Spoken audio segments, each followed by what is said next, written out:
On a souvent pensé que les relations hommes-femmes étaient le résultat de la spontanéité, de l'alchimie et du hasard. C'est comme ça que nous le font penser certaines fictions, les médias. Ce fut le cas autrefois. Les hommes et les femmes étaient mariés très jeunes, et il y avait très peu d'inégalités. On pouvait observer à peu près un homme pour une femme. Mais depuis la libération sexuelle de mai 68, avec l'accès à la contraception, l'avortement, la destruction des mœurs de la famille, on assiste à beaucoup de bouleversements. Le changement est tel que l'on observe des phénomènes typiquement économiques dans les relations hommes-femmes. Il y a désormais un marché des relations, c'est-à-dire que chaque homme et chaque femme a une valeur et un prix.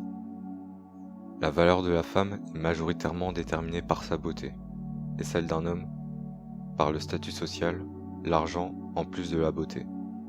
Bien sûr, la génétique entre en jeu et la situation sociale aussi. On voit déjà que l'homme doit cocher plus de cases pour voir sa valeur augmenter. Les hommes et les femmes ont des stratégies de reproduction assez différentes. La stratégie de la femme étant l'hypergamie, celle-ci a un but qualitatif, c'est-à-dire de sélectionner les hommes avec la plus haute valeur. La stratégie de l'homme est à l'opposé. Elle a un but quantitatif, c'est-à-dire de coucher avec le plus de femmes possible. Concrètement, l'homme va multiplier les approches jusqu'à ce qu'une fille accepte. Et une fille voit passer tous ces hommes qui l'approchent et s'arrête sur celui qu'elle trouve à son goût. C'est comme ça que nos cerveaux ont fonctionné pendant des milliers d'années. Ce nouvel environnement affecte nos rapports sociaux, et ce n'est pas en quelques années que nos cerveaux vont s'habituer. Donc on a des comportements primaires dans un environnement totalement bouleversé. On va voir des femmes qui ont des milliers de critères et refusent n'importe quel mec qui ne les remplit pas tous, et des mecs en chien qui draguent tout ce qui bouge pour espérer baiser au moins une fois. Avec la contraception, les femmes ont pris de la valeur. Faire l'amour n'est plus un engagement, car il n'y a plus de risque de tomber enceinte. Donc, elles peuvent baiser avec n'importe qui, autant de fois qu'elles le veulent. La stratégie qualitative aggrave encore cette différence, qui fait qu'il y a plus d'offres d'hommes que de demandes d'hommes, et inversement pour les femmes. Le prix d'un homme sur ce marché est systématiquement inférieur à sa valeur réelle. L'homme part déjà perdant. A l'inverse, le prix des femmes est au-dessus de sa valeur réelle, ce qui crée tous ces comportements de princesse. Pour utiliser le langage du monde financier, on pourrait dire que les femmes sont une bulle financière. Très concrètement, les applications de rencontres ont davantage libéré le marché, créant un véritable marché avec des vrais mécanismes d'offre et de demande. Les filles ne draguent pas. Celles dans la moyenne des valeurs doivent aller sur ces applications pour pouvoir espérer rencontrer un homme de haute valeur. Elles ont donc tout intérêt à garder cette méthode, d'autant plus qu'un écran le sépare des hommes qu'elles trouvent peu désirables. Il y a donc une économie du sexe, où chacun doit se vendre à son prix le plus élevé, pour espérer accroître son pouvoir dans le marché sexuel. C'est la raison pour laquelle l'homme doit faire le premier pas, payer le restaurant, bref, se vendre. Et la femme a juste à sélectionner parmi les prétendants et choisir le meilleur. Une vraie course à l'abruti, où seuls les hommes qui font partie du haut du panier ont une réelle chance. Le rapport de force est en faveur de la femme. L'écart se creuse davantage. Il est plus facile de rejeter un mec derrière son écran que dans la vraie vie. Rendant les rencontres plus faciles pour les femmes, celles-ci restent sur ces applications. On voit d'ailleurs que les rencontres se font de plus en plus en ligne. Le nombre de rencontres est multiplié et les hommes les plus attractifs peuvent côtoyer plus de filles, ne laissant rien pour les autres hommes. Même s'ils ne sortiront pas avec ces femmes, ils ne feront qu'alimenter leur ego de princesse, qui viennent aussi, pour la plupart, recevoir de la validation des hommes ou se divertir. En comparaison, il y a 50 ans, les mecs qui ne baisaient pas beaucoup baisent encore moins, et ils sont de plus en plus nombreux. Ceux qui baisaient déjà pas mal ont encore plus d'occasions. Les femmes qui avaient peu de chance peuvent désormais accéder à un mec de haute valeur. Celles qui ont du succès peuvent enchaîner les beaux mecs. C'est là qu'intervient une notion très importante, la loi Pareto. Cette loi qui dit que 20% des mecs les plus attractifs couchent avec 80% des filles. Et les 80% d'hommes restants doivent lutter entre eux pour accéder aux 20% des femmes restantes. Différentes études et statistiques confirment que cette loi est appliquée aux relations hommes-femmes. Les femmes ont l'impression d'avoir toujours le choix, et que s'investir dans une relation ou de devoir s'engager n'est plus une obligation. Mais le temps file et il faut s'engager vite, avant de ne plus avoir le choix du tout et finir seule. Du coup, elle se range avec un mec assez rapidement, sans essayer de le connaître, et la relation ne tient pas. Même dans sa jeunesse, quand elles ont encore le choix. Justement, se mettre en couple n'est plus un engagement, à cause de la contraception. Du coup, on vérifie pas vraiment avec qui on se met.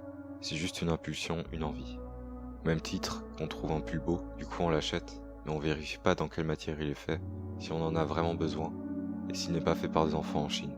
La plupart des femmes d'aujourd'hui ne sont pas intéressantes et c'est normal. Il y aura toujours un mec derrière elles qui acceptera ce qu'elles sont, donc pourquoi faire des efforts à se démarquer des autres si on a déjà ce qu'on veut? Pourquoi faire des efforts si le mec peut tout faire? Et si on n'est pas content, il y a 10 autres mecs derrière nous qui attendent. Bien sûr, il n'y a plus d'amour ou de romantisme là-dedans. Dans un monde de surconsommation où tout doit aller vite, on n'a plus le temps d'analyser une situation et de prendre son temps. Tout doit aller vite sur Tinder. Tu choisis en quelques secondes, le temps de voir si le mec est beau ou non. Maintenant, place à la démonstration. OkCupid est un célèbre site de rencontres américain. Beaucoup de statistiques y sont effectuées, et grâce à ces chiffres, on a beaucoup appris sur les relations hommes-femmes. Par exemple, on a proposé à des femmes inscrites de noter le physique des hommes et inversement pour les hommes. Ce que l'on observe du côté des hommes, c'est que le graphique est symétrique et les notes sont correctement réparties de part et d'autre de la médiane. A l'opposé, un grand nombre des hommes sont considérés comme ayant un physique inférieur à la moyenne. Seuls 20% des hommes sont considérés comme étant au moins dans la moyenne. Ça ne vous rappelle rien? Il a aussi été demandé de noter la personnalité de profil en fonction de leur photo de profil. On a remarqué que les profils les plus attractifs sont souvent les mieux notés, hommes et femmes confondus. C'est ce qu'on appelle l'effet de halo. Et en mettant en relation cette étude avec la précédente, on se rend compte que les hommes sont majoritairement mal jugés selon leur physique par les femmes. Cette étude montre qu'il y a de plus en plus d'hommes qui n'ont pas accès au sexe. Ici, on voit qu'en 2018, 20% des hommes n'ont pas eu de rapport sexuel depuis au moins un an. Une autre raison pour laquelle le jeu est en faveur des femmes, c'est tout simplement avec ce graphique. En rose, la valeur de la femme, en bleu, celle de l'homme. On voit que la valeur de la femme est très élevée quand elle est jeune, mais diminue très vite. Celle de l'homme, au contraire, s'apprécie progressivement. Une femme pourra profiter assez rapidement de sa jeunesse, combler son manque affectif et avoir des relations, tandis que l'homme fait lentement monter sa valeur en espérant trouver une compagne un jour. Pourtant, on voit souvent que les hommes ont plus de partenaires sexuels que les femmes en moyenne. 12 contre 8 selon les études. Premièrement, ce qui peut expliquer ce phénomène, c'est que les femmes ont tendance à sous-estimer le nombre de partenaires et de ne pas compter les moins importants. Les hommes, eux, ont tendance à surestimer leur nombre de partenaires. Chacun dans une optique de monter leur valeur. Mais il faut aussi étudier la variance, qui n'est absolument pas négligeable. Malheureusement, je n'ai pas trouvé d'études à ce sujet, et je pense que la variance est beaucoup plus grande chez les hommes que chez les femmes, ce qui expliquerait qu'une partie des hommes baisse bien plus qu'une autre partie des hommes. Cette vidéo n'étant qu'une initiation, nous nous en tiendrons ici en ce qui concerne les études et les statistiques. Pour résumer, nous assistons actuellement à beaucoup de chamboulements dans les relations hommes-femmes, et ce depuis mai 68 jusqu'à nos jours, on observe une réelle inflation de la femme. Les sites de rencontres et autres réseaux sociaux n'ont fait qu'aggraver ce problème.